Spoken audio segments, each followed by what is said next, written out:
Hey guys, in this video, I will show you how to use dual SIM on your iPhone 15 series. All right, let's begin. Before setting up dual SIM, make sure your iPhone supports the feature. If you plan to use two different carriers, your iPhone must also be unlocked. To check, open Settings, go to General, tap About, and look for Carrier Lock. If it says no SIM restrictions, you're good to go.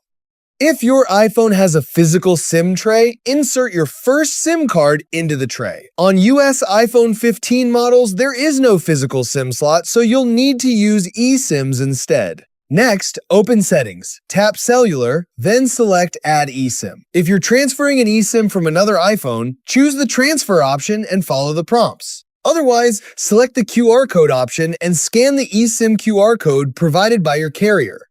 Once the eSIM is activated, both lines will appear in the cellular settings. So that's basically how you can use dual SIM on your iPhone 15 series. That's it for this video. Thanks!